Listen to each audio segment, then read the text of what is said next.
ஹாய்ண்ணா. தம்பி உங்களை பார்த்த மாதிரி இருக்கு. பாத்துருக்கேன், லாஸ்டா பார்த்தோம். இங்க எங்க வந்திருக்கீங்க? இங்க வந்து இன்னைக்கு ஒரு வெப் சீரிஸ் போயிட்டு இருக்கு. அதுல வந்து நான் வந்து எம்எல்ஏவுக்கு ஸ்குவாட்மேன் மாதிரி பாதுகாப்பு அந்த இதுல வந்து நடிக்க வந்திருக்கேன் இன்னைக்கு. சரிண்ணா, ஓகேண்ணா.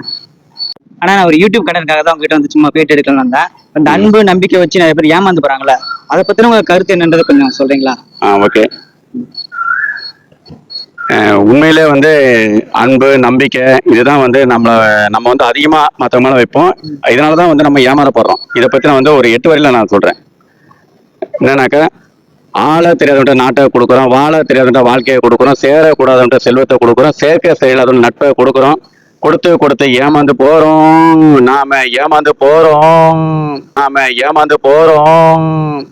பாசம் காட்டுற அன்பை செலுத்தி ஏமாந்து போறோம், மரியாதை தெரியாத மதிப்பை கொடுத்து ஏமாந்து போறோம், அனுபவிக்க தெரியாத பணத்தை கொடுத்து ஏமாந்து போறோம், பிறநலம் என்று ஏமாற்றி பிழைப்பு நடத்துறத நாம நம்பிக்கை வச்சு நம்முடைய வாழ்க்கையை தொலைச்சி ஏமாந்து போறோம்.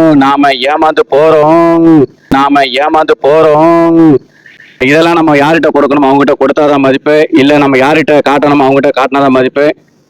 இல்லைன்னா நாம செலுத்தியும் பயன் இல்லை, நாம வந்து அவங்களுக்கு கொடுத்தும் பயன் இல்லை. முற்றிலும் வீணே. இந்த ரைம் உங்களுக்கு எப்படி இருக்கு பார்த்து சொல்லுங்க. ஓகே சார், ரொம்ப அருமையான கருத்துக்கள், ரொம்ப நல்லா இருந்துச்சு சார். சரி, ஓகே, நன்றி. கண்டிப்பா நல்ல ஒரு கேள்வி கேட்டீங்க. நான் வந்து உங்களுக்கு நன்றி தெரிவிச்சுக்கிறேன். Okay sir, thank you sir.